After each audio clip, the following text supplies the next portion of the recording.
नमस्कार दोस्तों, आज मैं आपको एक संवाद सुनाने जा रही हूँ जो महाभारत में यक्ष और युधिष्ठिर के बीच में हुआ था। तो यदि हमने महाभारत ग्रंथ नहीं पढ़ा है या फिर हमने महाभारत ग्रंथ पढ़ा भी है तो भी हम इस संवाद को अवश्य सुने, क्योंकि ये जो संवाद है ये हमें बहुत ही अच्छा ज्ञान देता है। तो कहते हैं कि जब वनवास था और पांचों पांडव जो थे वो वन में गए थे, तो वह उस वन में पांचों पांडव ही द्रौपदी के सहित पर्णकुटी बनाकर रह रहे थे। तो वह काम्य कवन वन में रहने के पश्चात द्वैत वन में चले गए और वहाँ पर जब एक बार वो पांचों भाई जो थे वो भ्रमण कर रहे थे, जंगल में घूम रहे थे, तो युधिष्ठिर ने अपने छोटे भाई नकुल को आज्ञा दी कि भाई हम सभी को बहुत ज़्यादा प्यास लग रही है, तो हे नकुल, तुम किसी भी जलाशय को ढूंढो और वहाँ से जल लेकर के आओ। तो नकुल जो है जब जल की तलाश में जलाशय के पास गए तो उन्होंने देखा कि भाई पानी ही पानी उसमें जलाशय में था। तो वह सरोवर के किनारे वहाँ पर एक वृक्ष था। जैसे ही नकुल उस सरोवर के पास जैसे ही झुके पानी पीने के लिए, तो वहाँ पर एक बगुला था जो कि वृक्ष के ऊपर बैठा हुआ था। वह फौरन सरोवर के ऊपर आ गया और उसने नकुल से कहा कि हे नकुल, यदि तुम्हें इस सरोवर का पानी पीना है तो पहले मेरे प्रश्नों के उत्तर दो। तो नकुल ने बगुले की बात नहीं मानी, क्योंकि नकुल को बहुत प्यास लग रही थी। तो नकुल पानी पीने लगे तो वह पानी पीते ही एकदम मूर्छित हो गए। और जैसे ही नकुल मूर्छित हुए, बहुत देर हो गई थी, तो युधिष्ठिर ने देखा कि भाई नकुल तो वापस ही नहीं आए। तो युधिष्ठिर ने अपने बाकी भाइयों को यानी कि बारी बारी से एक एक करके सहदेव, अर्जुन और भीम को भी जलाशय की तलाश में भेजा। सभी को उसी प्रकार से वह सरोवर मिला। सभी को उस सरोवर में बैठा हुआ वह बगुला मिला और वह सभी इतने प्यासे थे कि जबकि वह बगुला कह भी रहा था कि ये सरोवर मेरा है, पहले मेरे प्रश्नों के उत्तर दो, किंतु सभी को इतनी प्यास थी कि वह सभी पानी पीने लगे और एक एक करके सभी मूर्छित हो गए। अब जब बाकी चार लोग, जो चार भाई थे, वह वापस पलटकर युधिष्ठिर के पास नहीं गए, तो युधिष्ठिर जी ने सोचा कि भाई मेरे भाई वापस क्यों नहीं आए, क्या उन्हें जलाशय नहीं मिला, वह कहाँ गए। तो वह खुद ही युधिष्ठिर उठे और जलाशय की तलाश में जलाशय तक गए। उन्होंने उस सरोवर को देखा और वहाँ पर बैठे बगुले को देखा जो कह रहा था कि ये सरोवर मेरा है, यदि तुम्हें इस सरोवर से पानी पीना है तो पहले मेरे कुछ प्रश्नों के उत्तर दो। तो युधिष्ठिर जी ने कहा कि पहले बगुले जी, आप ये बताइए कि आप सत्यता में कौन है और इस सरोवर को अपना कैसे कह रहे हैं। तब वह बगुला अपने असली रूप में आया। उसने बताया कि वह एक यक्ष है और वह चाहता है कि जो भी इस सरोवर का पानी पिए, किंतु कुछ प्रश्न हैं जो उस यक्ष के मन में हैं, तो पहले वो उनके उत्तर दें। तो युधिष्ठिर जी ने उस सरोवर के आसपास देखा तो देखा कि उसके चारों भाई जो थे वो वहीं पर मूर्छित पड़े थे। इस पर यक्ष ने युधिष्ठिर जी को कहा कि ये चारों भी मुझसे बिना पूछे ही, मेरे कहने के बाद भी कि पहले मेरे प्रश्नों के उत्तर देना, पर ये चारों तो पहले ही पानी पीने लगे और ये चारों जो है परिणाम स्वरूप मूर्छित हो गए। तो यदि आपको इस जलाशय का पानी पीना है तो आप पहले मेरे कुछ प्रश्नों का उत्तर दीजिए, वरना आपका हाल भी आपके भाइयों के जैसा ही होगा। तो युधिष्ठिर ने कहा, कृपया करके आप अपने प्रश्न पूछिए। तो यक्ष ने कहा कि मेरा पहला प्रश्न है कि सूर्य को कौन उदित करता है, सूर्य के चारों ओर कौन चलता है, सूर्य को कौन अस्त करता है और वह किसमें प्रतिष्ठित है।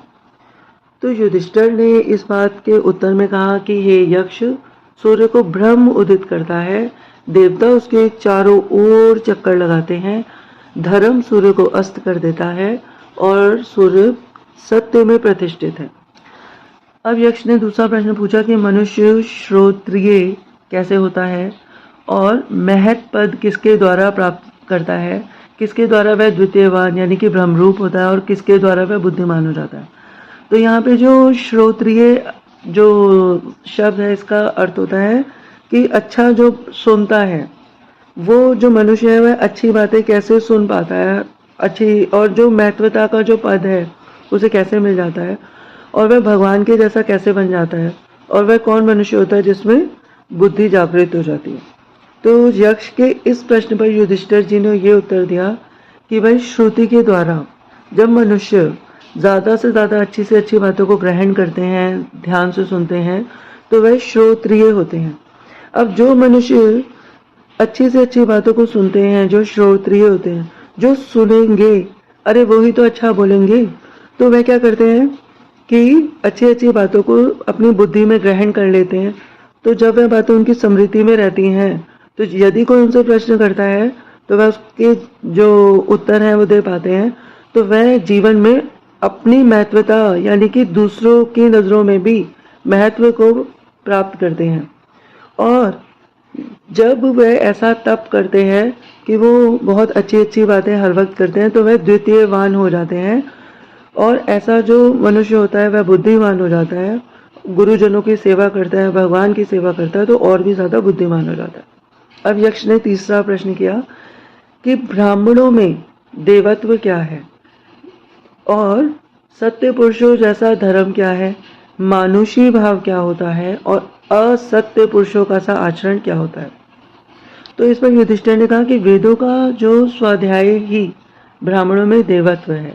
ठीक है, तो जो मनुष्य वेदों को मानता है, भगवान को पूजता है, क्रोध नहीं करता, ऐसा सत्य पुरुष जो धर्म को मानता है, वह ही ब्राह्मण है। और जो मृत्यु है वह मानुषीय भाव है, यानी कि मनुष्यों को जो जन्मा है उसे मृत्यु आएगी ही आएगी, तो ये एक मानुषीय भाव है। किंतु जो परनिंदा है, दूसरों का हर वक्त उनकी बुराई करना जो है, ये असत्य पुरुषों का आचरण है। तो जो परनिंदा करते हैं, दूसरों की बुराई करते हैं, दूसरों में केवल बुराई ही ढूंढते हैं, वह जो है वह ब्राह्मण नहीं है, वह अच्छे लोग नहीं हैं। अब यक्ष ने फिर प्रश्न किया कि कौन एक वस्तु यज्ञ साम है, कौन एक वस्तु यज्ञ यजु है, कौन एक वस्तु यज्ञ का वर्ण करती है और किसी एक का यज्ञ अतिक्रमण नहीं करता। तो इसमें युधिष्ठिर ने जवाब दिया कि प्राण एक वस्तु यज्ञ साम है, मन है जो एक वस्तु यज्ञ यजु है, यानी कि जो प्राण होते हैं वह साम होते हैं। कहने का अर्थ है कि वह कभी मर के भी नहीं मरता है। प्राण किसी की भी आत्मा जो है, यदि शरीर मर जाए तो वह हमेशा चलता रहता है, किंतु जो मन है वह यजु है, अर्थात कि शरीर के अंदर मन होता है पर वो इधर उधर चंचल होकर उड़ता रहता है। तो एकमात्र ऋक ही यज्ञ का वर्ण करती है और एकमात्र ऋक ही यज्ञ की अतिक्रमण नहीं करता। तो जो आत्मा है वह शरीर का वर्ण तो करती है पर मन का काबू नहीं कर पाती, क्योंकि मन जो है वो चारों ओर उड़ता रहता है। चाहे आप सो रहे हो, चाहे आप जागे हो, चाहे आप पढ़ रहे हो, मन इधर उधर उड़ता रहता है। फिर यक्ष ने प्रश्न किया कि युधिष्ठिर जी ये बताइए कि मैं कौन हूँ। तो युधिष्ठिर ने उत्तर दिया कि तुम ना तो शरीर हो, ना इंद्रिय हो, ना मन हो, ना बुद्धि हो, तुम तो शुद्ध चेतना हो, यानी कि तुम एक आत्मा हो। और जो चेतना होती है वह सर्व साक्षी होती है। तो इस पर फिर यक्ष ने प्रश्न किया कि ये बताओ कि भाई जीवन का उद्देश्य क्या होता है। तो इस पर युधिष्ठिर ने कहा कि जो प्रत्येक जीव है जो जी रहा है, तो जीवन का उद्देश्य तो ये होता है कि वह चेतना को जानना चाहता है, यानी कि अपनी आत्मा को जानना चाहता है कि भाई मैं क्यों आया, मैंने जन्म क्यों लिया। तो वह जन्म और मरण के बंधन से मुक्त होना चाहता है। और जिसको ये समझ में आ जाए कि उसने जन्म क्यों लिया है और वह जन्म मरण के बंधन से मुक्त होने के लिए ऐसे सत्य कर्म करे जो उसके जो कर्म हैं वो किसी को चुभे नहीं, किसी को बुरे ना लगे, और वह अपने कर्म करके सबसे उच्च यानी कि मोक्ष को प्राप्त हो जाए, तो यही जीवन का उद्देश्य होता है। फिर यक्ष ने प्रश्न किया कि जन्म का कारण क्या होता है, मतलब जो मनुष्य है उसे बार बार जन्म मिलते हैं और 84 लाख जन्म होते हैं, तो इन जन्मों का क्या कारण है। युधिष्ठिर ने इस बात का ये उत्तर दिया कि अतृप्त वासनाएं, यानी कि हमारे अंदर जो वासनाएं हैं, कामनाएं हैं और कर्मफल है, मतलब मेरा बच्चा, मेरा घर, मेरा शरीर और दुनिया भर की चीज़ें कि भाई सोना चांदी फलाना ये वो, तो ये जो कर्म फल हैं ये ही बार बार जन्म के कारण बन जाते हैं, क्योंकि मनुष्य इन सब माया जाल में उलझ जाता है और इनके बारे में सोचता रहता है, तो बार बार जन्म लेता है, आता है और जाता है। अब फिर यक्ष ने प्रश्न किया कि जन्म और मरण के बंधन से मुक्त कौन होता है?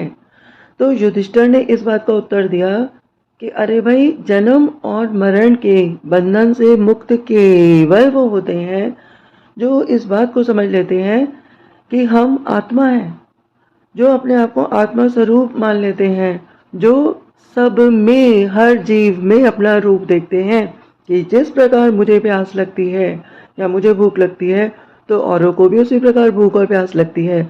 औरों के पास भी वही नेत्र हैं जो मेरे पास हैं, जो देख रहे हैं, जो नहीं देख रहे हैं, वह सब जो है, मतलब कि निराकार साकार सब मैं हूँ। तो वह जन्म मरण के बंधन से मुक्त हो जाता है। अब यक्ष ने फिर से एक प्रश्न किया कि भाई, वासना और जन्म का संबंध क्या है? तो युधिष्ठिर जी ने ये उत्तर दिया कि वासना को तुम माया मानो।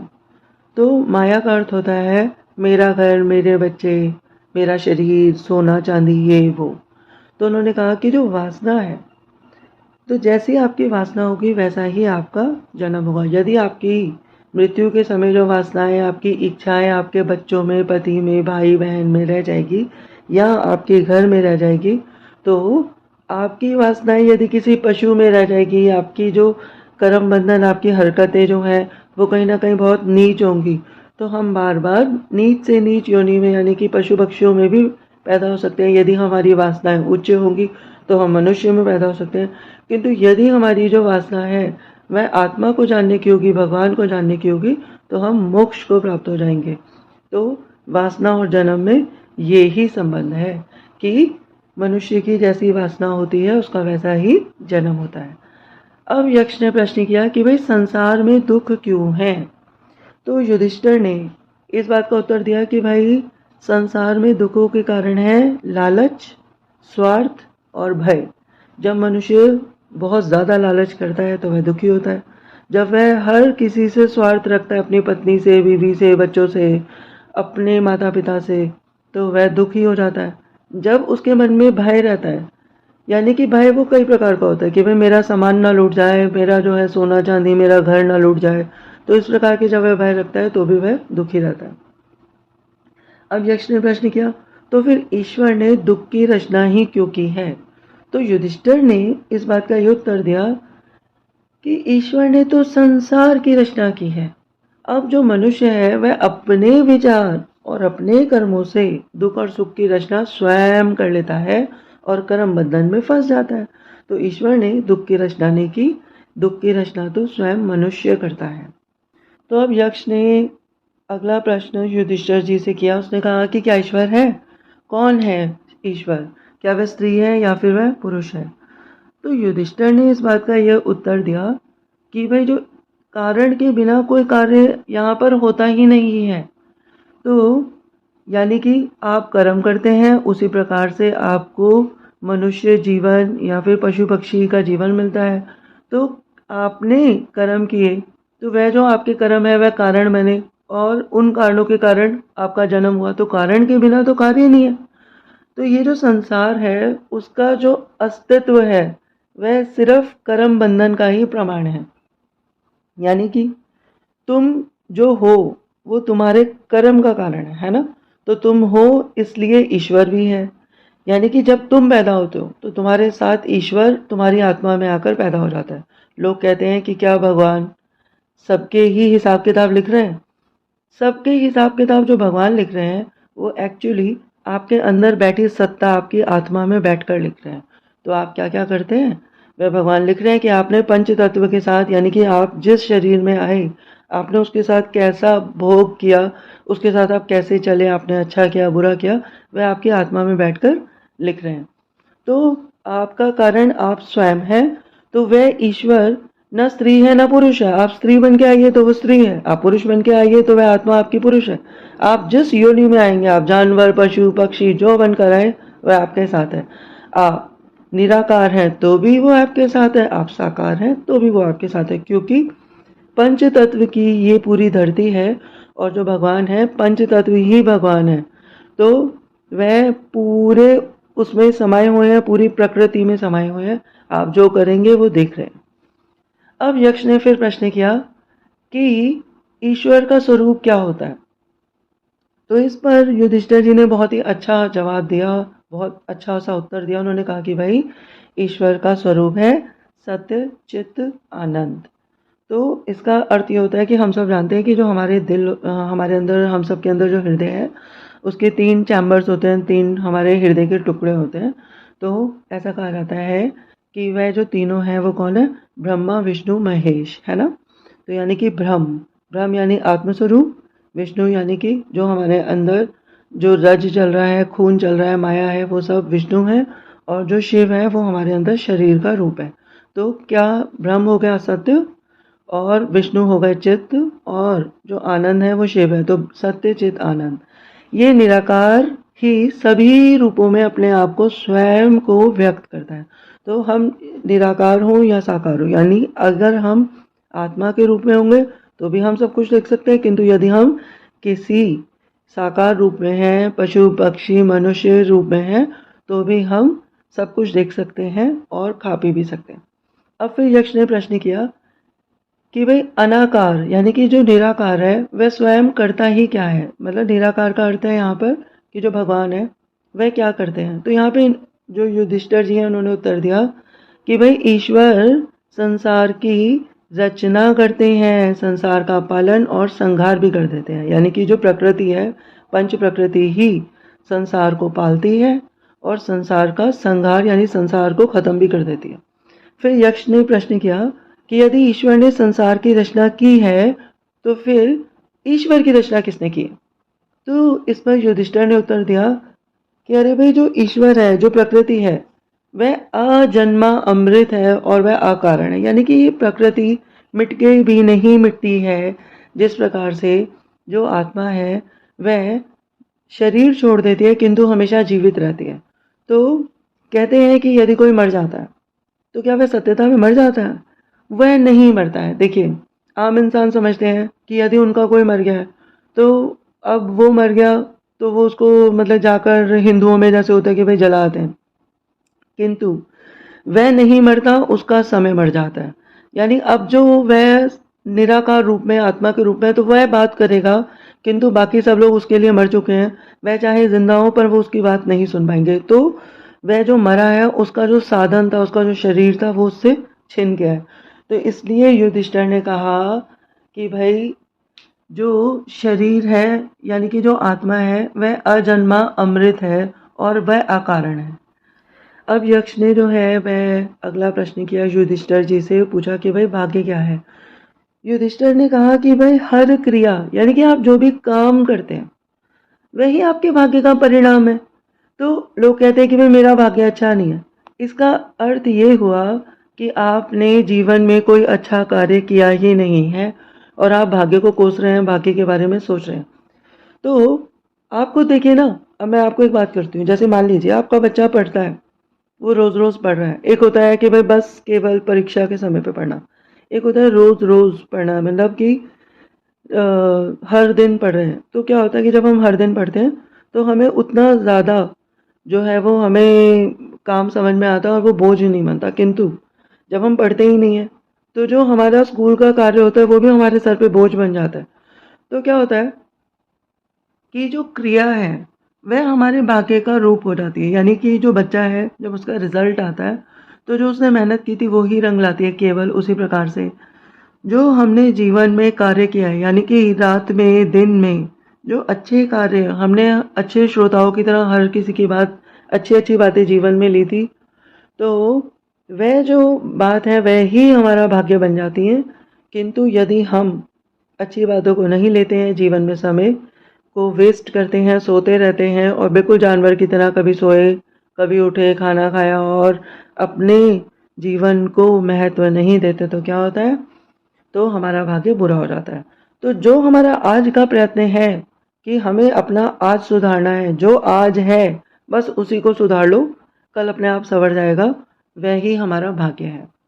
अब यक्ष ने जो है अगला प्रश्न किया कि सुख और शांति का रहस्य क्या होता है? तो इस पर युधिष्ठिर ने ये जवाब दिया कि भाई सत्य, सदाचार, प्रेम और क्षमा। यानी कि यदि आप जो है सत्य का साथ देते हैं तो सत्य का साथ देने का अर्थात ये होता है, ये नहीं होता कि भाई आपने सुना ही नहीं है और आप कह रहे कि जो मैं कह रहा हूँ वह सच है। नहीं, सत्य का साथ देने का अर्थ ये होता है कि आप में बहुत ही ज़्यादा धैर्य हो। जो आपने देखा है, जो आपने नहीं देखा है, आप उसको बहुत धैर्यतापूर्वक सुने। ठीक है। सदाचार यानी कि आपकी अच्छी आदतें, और जो प्रेम है, हर किसी में अपने को देखना, जो गलत कर रहा है उसमें, यानी कि पशु पक्षियों में भी अपने को देखना, किसी बुरे से बुरे इंसान में भी खुद को देखना कि इसने जो इतना बुरा किया तो उसका क्या कारण हो सकता है। ये नहीं कि एकदम से ही न्याय कर देना कि भैया इसने बुरा किया है तो इसको फांसी पे, नहीं, ऐसा नहीं। आराम से बातों को धैर्यतापूर्वक सुनना। तो सत्य, सदाचार, प्रेम और क्षमा, क्षमा कर देना, यानी कि किसी भी बात को धैर्यतापूर्वक सुनकर अपनी ना चलाना, इधर से उधर बातें ना करना, बल्कि क्षमा भी कर देना जो है वह सुख का कारण बन जाता है। और असत्य क्या है? अनाचार, यानी बहुत ही जो आपका बुरा, आप सबके साथ बुरा कर रहे हैं, एक दूसरे से घृणा कर रहे हैं और बहुत ही ज़्यादा गुस्सा कर रहे हैं। तो असत्य, अनाचार, घृणा और जो क्रोध है, यदि इसको त्याग दिया जाए तो फिर वो शांति का मार्ग है। तो सुख और शांति का रहस्य ये है कि सत्य, सदाचार, प्रेम और क्षमा सुख का कारण होता है, और असत्य, अनाचार, घृणा और क्रोध का जो त्याग होता है वह शांति का मार्ग होता है। फिर यक्ष ने प्रश्न किया कि चित्त पर नियंत्रण कैसे संभव है। तो जो चित्त होता है वो कौन होता है? हमारा मन। तो मन क्या करता है? मन इधर उधर उड़ जाता है। तो यही यक्ष का प्रश्न था कि हम अपने मन पर नियंत्रण कैसे करें। देखिए, मन पर नियंत्रण तो ऐसे किया जाता है कि हम एक बारी में एक ही बात सुने, यानी कि यदि हमें कोई पढ़ा रहा है तो हम केवल और केवल वहीं उपस्थित रहें, और ये नहीं कि शरीर से उपस्थित रहें और मन से कहीं और उड़ जाए। यदि हम ऐसा करते हैं तो हम सामने वाले की बात नहीं सुन पाएंगे। देखिए, जब आप निंद्रा करते हैं तो क्या होता है, यानी कि आप जब सोते हैं तो क्या होता है, आप वहीं पर हैं, आपका मन उड़ गया। अब आपका मन उड़ गया तो उससे आपको क्या प्रॉब्लम हुई कि आपको नहीं पता कि आपके सामने से कौन निकल के गया, कौन आया, कौन गया, क्या क्या बातें हो गई, है ना। तो आपको तब पता चलता है नींद में कि क्या हुआ, कि जब बहुत तेज आवाज़ होती है, तो क्योंकि मन नहीं था। इसी तरीके से जब हम पढ़ रहे होते हैं, चाहे हम रामायण भी पढ़ रहे हो, अगर हमारा मन उड़ गया, यानी कि हम कुछ और सोचने लगते हैं, पर पढ़ रामायण है, अब मन उड़ गया, तो हम क्या करते हैं कि हम वो भी नहीं सुनते जो हम खुद बोल रहे होते हैं। तो चित्त पर नियंत्रण ऐसे किया जाता है, युधिष्ठिर जी ने कहा कि इच्छाएं, कामनाएं, अपनी इच्छाओं पर नियंत्रण करें, अपनी कामनाओं पर नियंत्रण करें, तो इधर उधर ना उड़े, यानी कि आप कर कुछ और रहे थे, सोच कुछ और रहे थे, ऐसा ना करें। तो यदि हम इच्छाएं, कामनाएं नहीं रखते तो वह चित्त में उद्वेग उत्पन्न करती हैं, मतलब कि ज़्यादा चिंताएं जो हैं वह हमें इधर उधर ले जाती हैं। तो इसलिए भी युधिष्ठिर जी ने कहा कि भाई इच्छाएं, कामनाएं चित्त में उद्वेग उत्पन्न करती हैं, यानी कि आप एक बारी में एक ही काम करें, one thing at a time करें, जो कर रहे हैं केवल उसी को करें, पूजा कर रहे हैं तो केवल पूजा करें, खाना खा रहे हैं तो केवल उसका रस लें। तो अपने चित्त पर खुद नियंत्रण करें। तो इच्छाओं पर विजय कब होगी? जब चित्त पर विजय हो जाएगी। तो आपका मन, यदि आप अपने मन को जीत लेंगे, एक बारी में मन को एक ही जगह रखेंगे, तो आप क्या करेंगे? अपनी इच्छाओं को जीत पाएंगे, जो आप चाहेंगे वही कर पाएंगे। अब यक्ष ने एक और प्रश्न किया कि सच्चा प्रेम क्या है। तो इस पर युधिष्ठिर जी ने कहा कि भाई स्वयं को सभी में देखना ही सच्चा प्रेम है। अर्थात कि आप जो हैं खुद को तो बहुत कुछ समझ रहे हैं और दूसरे को कुछ भी नहीं समझ रहे हैं, या फिर आप ये सोच रहे हैं कि मैं तो जी रहा हूँ और बाकी जीव जो हैं वो तो खाने की वस्तु हैं। तो ये जो है, ये कोई प्रेम नहीं है। जो ईश्वर है उसने सभी में आत्मा दी है, वह सब आप ही हैं, आप ही के अलग अलग रूप बैठे हुए हैं, है ना। तो ये नहीं है कि आप ये सोचे कि इसको तो मैं खा लूँ, ये तो मेरा भोजन है। तो सच्चा प्रेम वो होता है जो सभी में खुद को देखे, यानी कि स्वयं को आत्मा माने और सभी में अपनी ही आत्मा को देखे। स्वयं को सर्वव्याप्त देखना ही सच्चा प्रेम है। स्वयं को सभी के साथ एक, मतलब स्वयं को सभी के साथ एक देखना सच्चा प्रेम होता है। अब यक्ष ने प्रश्न किया, तो फिर मनुष्य सभी से प्रेम क्यों नहीं करता? अब ऐसा क्यों नहीं होता कि जो मनुष्य है वो सभी से प्रेम करने लग जाए, सभी से प्यार करे। तो यहाँ पे प्यार का अर्थ ये है कि जो मनुष्य है उसके मन में ऐसा क्यों होता है कि भाई ये मुझे बहुत पसंद है पर ये मुझे बिल्कुल पसंद नहीं है। तो इस बात का युधिष्ठिर ने उत्तर दिया कि जो स्वयं में सभी को देखता है तो वो क्या करता है, वो तो सभी से प्यार करता है, किंतु जो स्वयं को सभी में नहीं देखता, यानी वो ये सोचता है कि मैं इसके साथ बुरा कर लूँगा तो मैं इसके साथ इस पर हावी हो जाऊं, इससे बुरा से बुरा करूं तो मैं जीत जाऊंगा। यदि किसी मनुष्य के अंदर ऐसी सोच है, वो दूसरे की आत्मा में खुद को नहीं देख रहा कि यदि वो दूसरे के साथ गलत कर रहा है तो आने वाले समय में उसके साथ वैसा होगा ही होगा, यदि उसे इस बात का समझ नहीं आ रहा तो ऐसा मनुष्य कभी किसी से प्रेम नहीं कर सकता। यानी कि वो किसी ऐसे घर में हो जहाँ पे कि सब कुछ उसके पास हो तो भी वह दिशाहीन हो जाता है, उसे ऐसा लगता है कोई मुझे प्यार ही नहीं करता। अब यक्ष ने प्रश्न किया कि भाई आसक्ति क्या है। तो आसक्ति तो वैसे दोस्तों कहते हैं कि जब हमें किसी चीज़ के अंदर जो है बहुत ज़्यादा मोह हो जाता है ना। तो युधिष्ठिर ने इस बात का उत्तर दिया कि भाई प्रेम में मांग, अपेक्षा, अधिकार आसक्ति है। यानी कि जब हम ये सोचते हैं हमें किसी चीज़ से मोह हो जाता है, मोह तो हमें किसी भी चीज़ से हो जाता है, हमें चीज़ों से भी मोह हो जाता है। हमें तो कहना नहीं चाहिए कि कहते हैं ना कि भाई चाय से भी मोह हो जाता है, मतलब ये एक आदत हो जाती है। तो आसक्ति को आप आदत मान लीजिए। तो युधिष्ठिर जी ने यही कहा कि प्रेम में मांग, मतलब मैं इससे जितना प्यार कर रहा हूँ वो भी मुझसे उतना ही करे। तो जो हमारा प्रेम जब दूसरे पे हावी हो जाता है और हमें दूसरे से अपेक्षा हो जाती है कि जो मैं कह रहा हूँ दूसरा उसी को माने, तो इसको आसक्ति कहते हैं। आसक्ति चीज़ों में भी हो जाती है कि हम ये सोचते हैं कि भाई हम जीवन को एक जैसा समझने लग जाते हैं कि अब हम हमेशा ऐसे ही रहेंगे, पर ऐसा होता नहीं है। तो आसक्ति जो है ये प्रेम में मांग, अपेक्षा, अधिकार आसक्ति होती है। फिर यक्ष ने प्रश्न किया अब नशा क्या है। तो युधिष्ठिर ने कहा कि भाई नशा आसक्ति है, यानी कि मोह करना, बार बार एक आदत, बार बार एक आदत, इसको नशा बोलते हैं। तो लोगों को जो नशा है वो प्रेम का भी हो जाता है, लोगों को जो नशा है वो चाय का नशा, तो भाई हम सभी जानते हैं बहुत तरीकों का होता है, शराब का, सिगरेट का, बीड़ी, ये सब नशे होते हैं।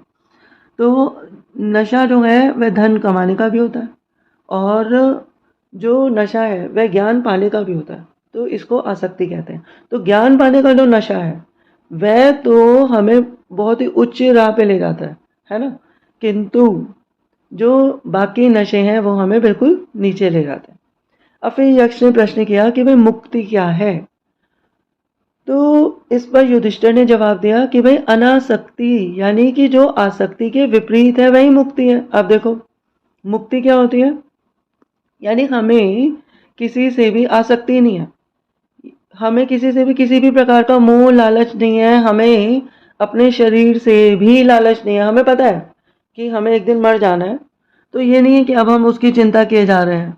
हमें चिंता किसकी करनी है, हमें चिंता आत्मा की करनी है।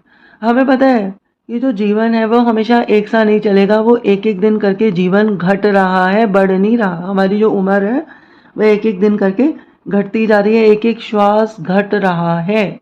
यदि हमें ये पता है कि हमारा जो जीवन है वह घट रहा है तो हमें क्या करना चाहिए, हमें अपने जीवन में आसक्ति नहीं रखनी चाहिए बल्कि अनासक्ति रखनी चाहिए। यानी कि जो हमने क्षण बिता लिया वह बीत गया, अब अगला क्षण हमें अच्छा जीना है। इसका मतलब ये हुआ कि हमें हर पल आत्मा की खोज करनी चाहिए, हमें हर पल ज्ञान की खोज करनी चाहिए और जितने क्षण हम जिंदा हैं हमें भगवान का ध्यान करना चाहिए और बुद्धि विवेक से काम लेना चाहिए। फिर यक्ष ने प्रश्न किया कि भाई बुद्धिमान कौन होता है। तो युधिष्ठिर ने इस बात का उत्तर दिया कि भाई बुद्धिमान वह है जिसके पास विवेक है, यानी कि जिसके पास शांति है, जो हर किसी को धैर्यता से सुन रहा है, उसी वक्त उसका जवाब नहीं दे रहा और उससे लड़ नहीं रहा है, वह सबसे ज्यादा बुद्धिमान है। अब यक्ष ने अगला प्रश्न किया कि भाई चोर कौन है।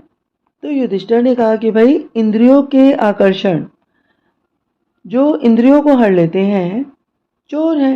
कहने का अर्थ ये हुआ कि जो आकर्षण है, तो अब हमें जो आँख से बहुत अच्छा लगता है, जिसमें हमारी आसक्ति हो जाती है ना, तो वो हमारी बुद्धि को हर लेता है। अब हमें क्या लगता है, हमारा अपना बच्चा तो दुनिया का सबसे बुद्धिमान और समझदार है और बाकी जो है वो ठीक है। तो अब क्या हुआ कि हमारी जो आसक्ति थी बच्चे के प्रति, जो मोह है, उसने हमारी इंद्री को, जो समझदारी की जो इंद्री है, बुद्धि है, उसे हर लिया, है ना? ऐसा ही हुआ ना? तो हम कह रहे हैं जो मैं कह रहा हूँ वो सच है, तो हमारी जो आसक्ति है वो किस चीज़ में है? अपने में आ गई कि भाई मैं सही कह रहा हूँ और बाकी सब गलत कह रहे हैं। तो इंद्रियों के आकर्षण जो इंद्रियों को हर लेते हैं वह ही चोर है। तो अब उन्होंने दूसरा प्रश्न किया कि भाई नरक क्या है? युधिष्ठिर ने कहा इंद्रियों की दास्ता नरक है। तो इंद्रियों की जो दास्ता है यानी कि इंद्रियों में जो इंद्रियां कह रही हैं, अब मन कह रहा है कि भाई मीठा खा लो, मन कह रहा है कि भाई ये बहुत गंदा है, मैं बहुत अच्छा हूँ, इसने मेरे साथ बहुत बुरा किया, इसी चीज़ों में पड़े रहना नरक है। जो आम मनुष्य है वो सारे जीवन यही सोचता रहता है कि मैंने किसी के साथ बुरा नहीं किया, अपितु सबने मेरे साथ बहुत बुरा किया। तो कभी कभी तो लोग जो है वो एक दूसरे से बदला ही लेने लग जाते हैं। तो यक्ष के इस प्रश्न पर कि नरक क्या है, युधिष्ठिर ने कहा कि इंद्रियों की दास्तां नरक है। अब फिर यक्ष ने प्रश्न किया कि जागते हुए भी कौन सोया हुआ है? इस पर युधिष्ठिर ने कहा कि जो आत्मा को नहीं जानता वह जागते हुए भी सोया है। यानी कि यदि हमारे अंदर आत्मा ही नहीं होगी तो हम सब मृत होंगे, हम सब मर जाएंगे। तो यक्ष ने ये जवाब दिया कि यदि हमें यह नहीं पता कि हमारा जो जीवन है वह क्या है, वह आत्मा को मोक्ष की तरफ ले जाना है, किसी भी मोह माया में, तेरा मेरा, अपने बच्चों में या किसी भी प्रकार के धन में, किसी चीज़ में फंसना नहीं है। सिर्फ केवल और केवल केंद्र आत्मा होनी चाहिए कि हे प्रभु, आपने मुझे जो यह शरीर दिया है जिससे मैं पूरा विश्व देख पा रहा हूँ, जिससे मैं खा रहा हूँ, पी रहा हूँ, इसका बहुत बहुत धन्यवाद, इसमें बैठी मेरी आत्मा को बहुत बहुत प्रणाम। तो जिसको ये पता चल गया कि हमारे अंदर जो आत्मा है वह जागृत है, किंतु वो ये जानते हुए भी अपनी आत्मा को जानता है कि मैं आत्मा की वजह से जीवित हूँ, किंतु तब भी रोज सो रहा है, खा रहा है, पी रहा है और एकदम जानवर तुल्य है, तो वह जागते हुए भी सोया हुआ है। अब यक्ष ने अगला प्रश्न किया कि कमल के पत्ते में पड़े जल की तरह अस्थाई क्या है? तो दोस्तों हम सब जानते हैं कि जो कमल का पत्ता होता है उसके ऊपर जो जल होता है वह कभी कमल को गीला नहीं करता। यानी कि कमल के पत्ते के ऊपर जो पानी होता है वह कमल को गीला नहीं करता, छूता भी नहीं है, पर होता फिर वो कमल के ऊपर ही है। तो इस प्रश्न के उत्तर में युधिष्ठिर जी ने कहा कि यौवन, धन और जीवन अस्थाई होता है। तो यौवन का मतलब है कि जवानी। अब जवानी अस्थाई है, ये नहीं कि आप हमेशा ही जवान रहेंगे, एक समय ऐसा भी आएगा जो उम्र ढलने लग जाएगी, चाहे आप ना माने कि भाई हम अब बड़े हो रहे हैं। और जो धन है वह भी अस्थाई है, भाई आज आपके पास है कल किसी और के पास है। और जो जीवन है वह भी अस्थाई है, जीवन भी धीरे धीरे करके, पहले बालपन था, फिर यौवन था, फिर थोड़ा सा वह और बड़ा हुआ, फिर बुजुर्ग हो गया। फिर यक्ष ने प्रश्न किया कि भाई दुर्भाग्य का कारण क्या है? अब लोग कहते हैं कि भाई क्या कहते हैं, फलाने का भाग्य बहुत अच्छा है और मेरा तो दुर्भाग्य चल रहा है, ऐसे लोग ऐसा बोलते हैं।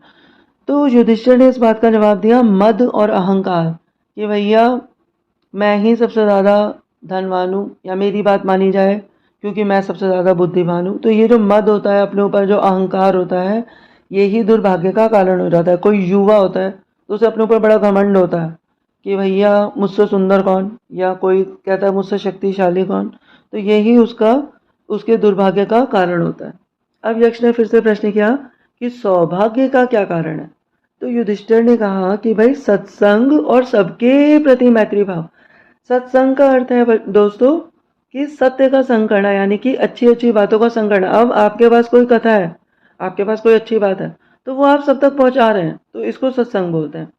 और सभी से दोस्ती, यानी कि आपके अंदर जब अपनी बात को किसी को पहुंचाने की चेष्टा जागी, तो आपने ये नहीं देखा कि सामने कोई बुजुर्ग बैठा है, कोई बच्चा बैठा है, या कि जी ये तो मेरे धर्म का नहीं है, नहीं, आपके अंदर मैत्री भाव जागा कि इसे भी पता होना चाहिए कि ग्रंथों में क्या लिखा है। तो आपने क्या किया कि अपनी बात बता दी। तो सत्संग और सबके प्रति मैत्री भाव जो है वह सौभाग्य का कारण बनता है। फिर यक्ष ने प्रश्न किया, सारे दुखों का नाश कौन करता है? तो इस पर यक्ष ने उत्तर दिया कि जो सब छोड़ने को तैयार हो जाता है वह सभी दुखों का नाश कर देता है, अर्थात जिसके मन में मोह माया नहीं है। अब देखो, मोह माया जो है वो रोज त्यागनी है। आपको रोज सोचना है कि मैं रोज रोज घट रहा हूँ, जो आज मुझे दिख रहा है वो धीरे धीरे मुझसे छिन रहा है।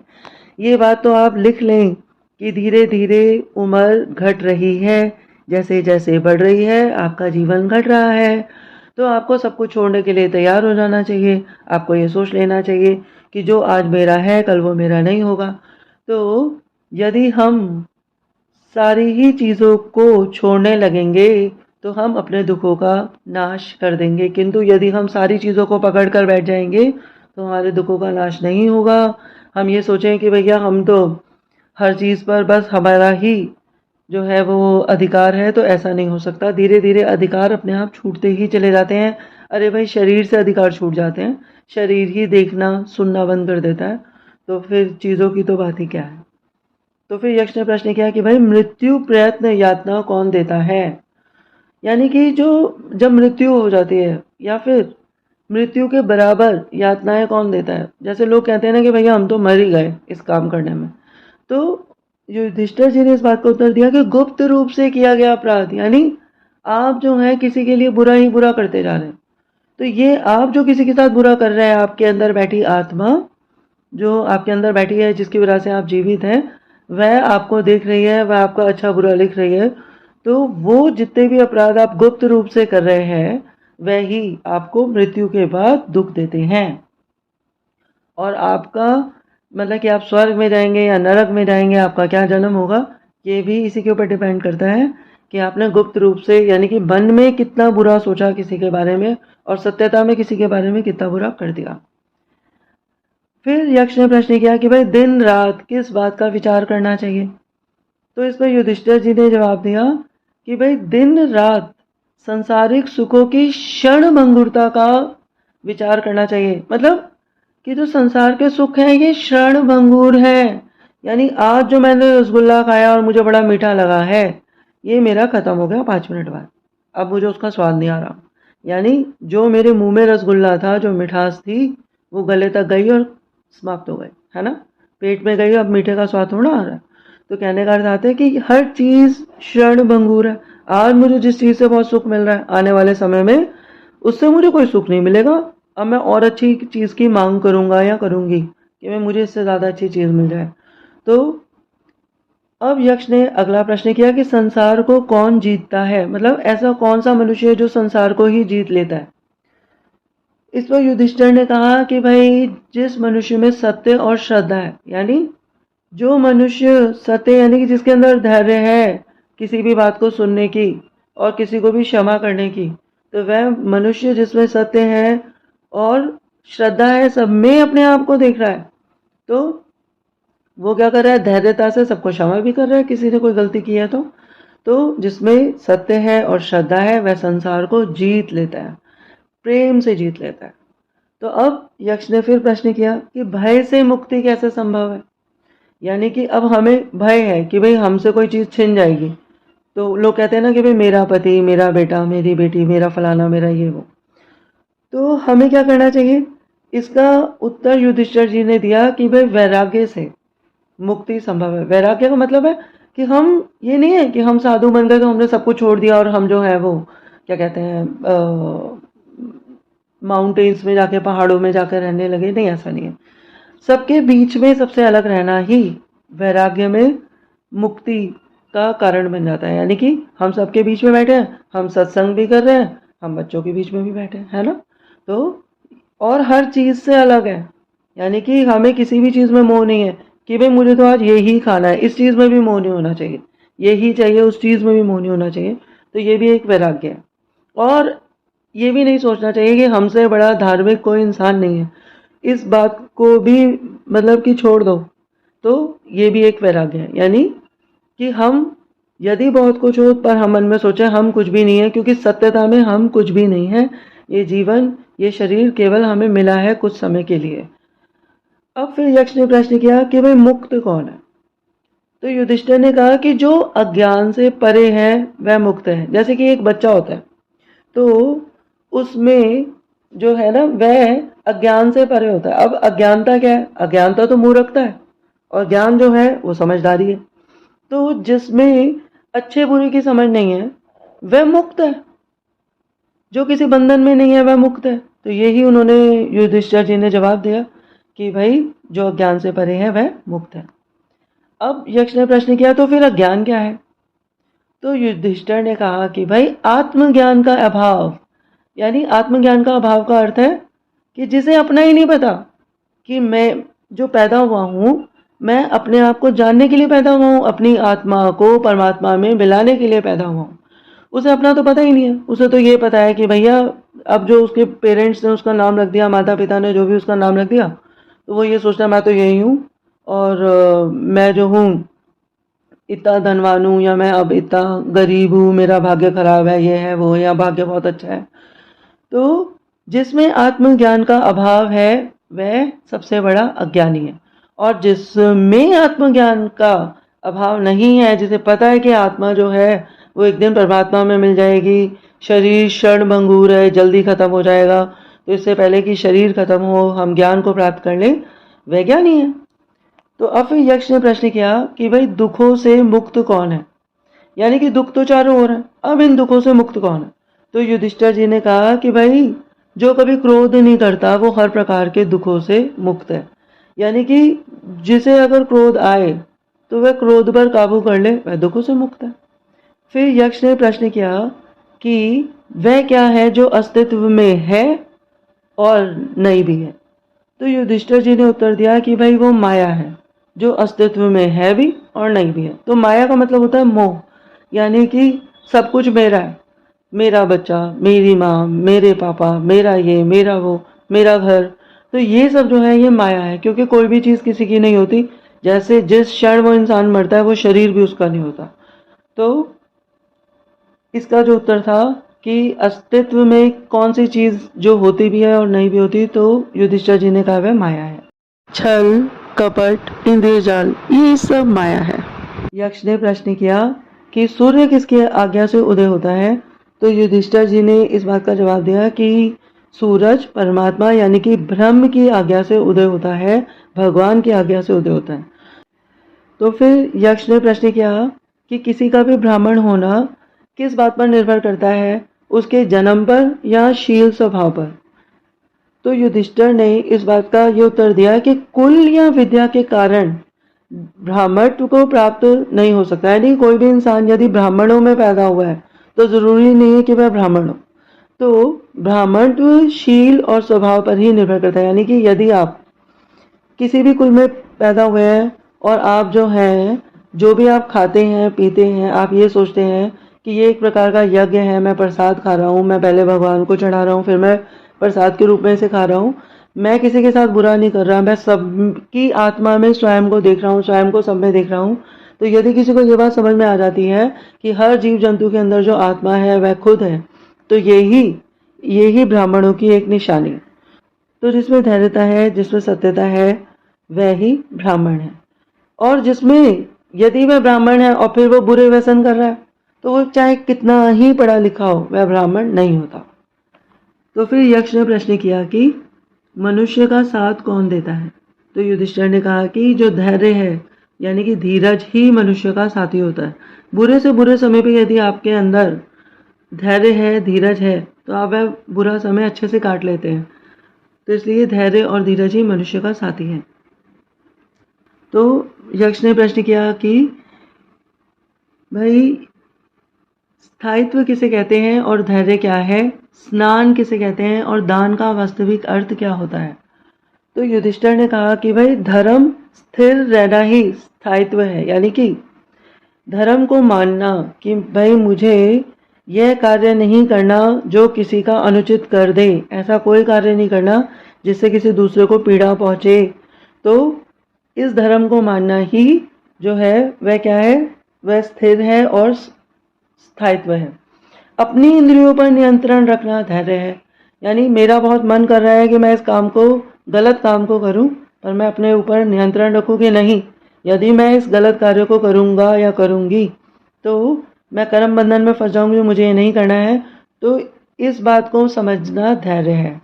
मनोमालिन्य का त्याग करना स्नान है, यानी कि अपने मन में कलेश को ना आने देना, किसी भी प्रकार की निंदा चुगली ना करना, ना मन में कलेश आने देना एक प्रकार का स्नान है, यानी कि नहाना है।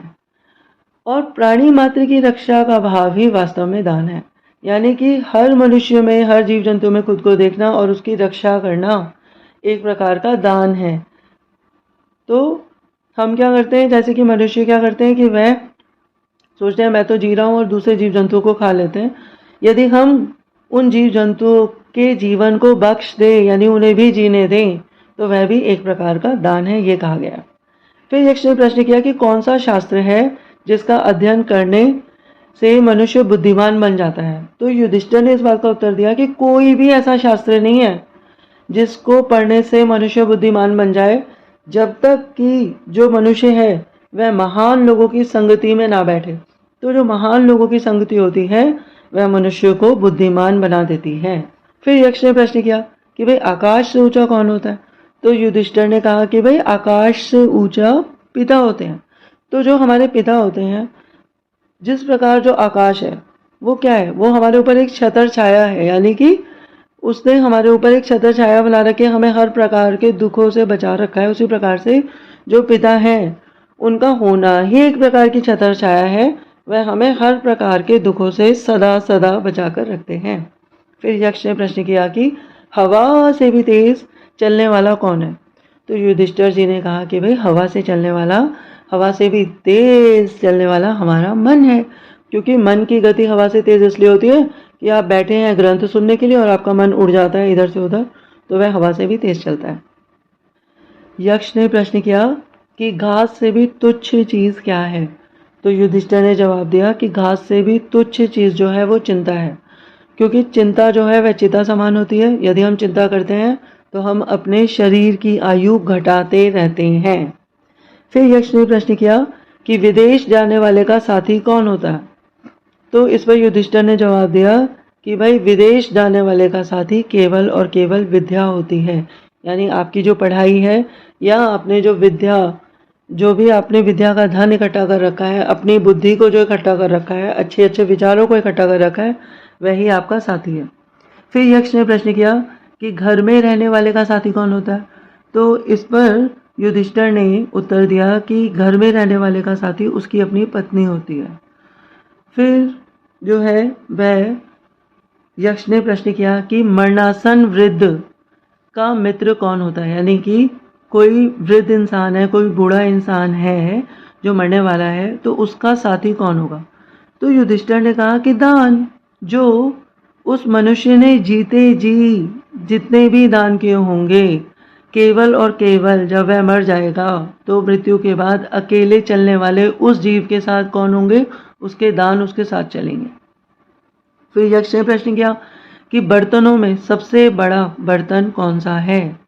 तो इस पर युधिष्ठिर जी ने जवाब दिया कि जो पात्र है, हम सब भी पात्र ही हैं, क्योंकि देखो पंच तत्व की भूमि है, धरती, अग्नि, आकाश, जल, वायु, और हम सब भी जो मनुष्य हैं वह पंच तत्व के बने हुए हैं। मैं जीव जंतुओं की बात नहीं कर रही, पक्षी जो है और पशु, उनमें कुछ कुछ जो प्रकृति के गुण हैं पंच तत्व में, एक एक दो दो तत्व कम होते हैं या कभी चार तत्व भी कम होते हैं, किंतु जो मनुष्य है वह भी पंच तत्व है। तो इसलिए जब उनसे प्रश्न किया गया, यक्ष ने पूछा कि बर्तनों में सबसे बड़ा बर्तन कौन सा है, तो युधिष्ठिर जी ने कहा कि भूमि सबसे बड़ा बर्तन है, क्योंकि इसमें सभी कुछ समा जाता है, तो सबसे बड़ा पात्र भूमि है। यक्ष ने प्रश्न किया कि सुख क्या है। युधिष्ठिर ने कहा कि सुख वह चीज है जो शील और सच चरित्रता पर आधारित है, यानी कि सुख जो है वह उसी को मिलता है जो सत्यता में शांति को प्राप्त करते हैं, बहुत शांत रहते हैं, धैर्यता से रहते हैं और दूसरों को क्षमा करना जानते हैं, केवल और केवल वही सुखी रहते हैं। यक्ष ने प्रश्न किया कि किसके छूट जाने पर मनुष्य सर्वप्रिय बन जाता है। तो इस पर युधिष्ठिर जी ने कहा कि जिसका अहंकार भाव या अहम भाव छूट जाता है वह मनुष्य सबका सर्वप्रिय बन जाता है, यानी कि जो मनुष्य किसी भी चीज का अहंकार नहीं करता या उसके अंदर ये अहम भाव नहीं होता कि वह जो कह रहा है केवल और केवल वो ही सही है, जो सब में खुद को देखता है, सबकी आत्मा में खुद को देखता है, वही मनुष्य जो सबका हित करता है वह सबका सर्वप्रिय बन जाता है। फिर यक्ष ने प्रश्न किया कि किस चीज के खो जाने पर दुख होता है? तो युधिष्ठिर ने कहा कि क्रोध के खो जाने पर दुख होता है। और ऐसा युधिष्ठिर ने इसलिए कहा कि कभी कभी ऐसा होता है कि कोई हमारे साथ बहुत ही बुरे तरीके से पेश आता है, तो यदि हमारे अंदर धैर्यता होती है तो हम क्रोध नहीं करते। तो कभी कभी ऐसा लगता है कि काश हमने तब उसको इस बात का उत्तर दे दिया होता, तो आज वह जो है और बुरे तरीके से हमारे सामने बात ना करता। तो जब क्रोध खो जाता है तो भी ऐसा होता है कि हमें दुख होता है। फिर यक्ष ने प्रश्न किया कि किस चीज को गवाकर मनुष्य धनी बन जाता है? तो इस पर युधिष्ठिर ने उत्तर दिया कि लालच को खोकर। जब मनुष्य के अंदर का लालच खो जाता है तो मनुष्य बहुत धनी बन जाता है। यानी कि जब मनुष्य लालच करता है कि भाई आज मेरे पास 100 रुपए है, कल 200 हो जाए, 400 हो जाए, तो जब तक वह लालच करता रहता है तो वह कभी धनी नहीं बन पाता। पर जिस दिन वह लालच छोड़ देता है कि जो है वो बहुत कुछ है, मतलब जितना मेरे पास है वो बहुत है, मैं तो इसके भी लायक नहीं था, तब उसी दिन से वह धनी बनना शुरू हो जाता है। यक्ष ने प्रश्न किया कि संसार में सबसे बड़े आश्चर्य की बात क्या है? तो युधिष्ठिर ने उत्तर दिया कि भाई संसार का सबसे बड़ा आश्चर्य है कि हम रोज अपनी आंखों के सामने कितने ही प्राणियों को देख रहे हैं कि वे उनकी मृत्यु हो जाती है, और तब भी हम ये सोच रहे हैं कि भाई कमाल है वो तो मर गया, जैसे कि हम नहीं कभी मरेंगे। तो इंसान मृत्यु को देख रहा है किंतु तब भी वह ये सोच रहा है कि भाई मैं तो अमर रहूंगा, वो मर गया है। यक्ष ने प्रश्न किया कि कौन सा व्यक्ति है जो आनंदित है या सुखी है? तो इस पर युधिष्ठिर जी ने कहा कि जो व्यक्ति छठे दिन से अपने घर में शाक सब्जी पकाकर खाता है, यानी कि मान लो कि वह उसके घर में कुछ खाने के लिए नहीं है, उसके पास कोई भी सुख साधन नहीं है, तो चाहे उसको खाना जो है वो 4 दिन बाद मिल रहा है किंतु उसके ऊपर किसी प्रकार का ऋण नहीं है, उसने कोई पाप नहीं किया, किसी भी प्रकार का बोझ नहीं है, तो वह सुखी है। क्योंकि चाहे वह कम खा रहा है किंतु वह जो है वह हर प्रकार से सुखी है, क्योंकि उसके ऊपर किसी भी प्रकार का, किसी को भी मार कर खाने का भी किसी भी प्रकार का दुख उसको कभी जीवन में नहीं है। तो इसका अर्थ ये हुआ कि जो हमारे संसाधन है, हमें क्या करना चाहिए? इस कथन का ये तात्पर्य है कि सीमित संसाधनों के साथ अपने परिवार के बीच में रहते हुए हमें संतोष करना चाहिए, और ये ही सीमित संसाधन जो है हमें सुख देते हैं। ठीक है, तो बहुत सारी चीजें जो है वो हमें माया में फंसा देती हैं और कम चीजें जो है वो हमें सुख की प्राप्ति कराती हैं।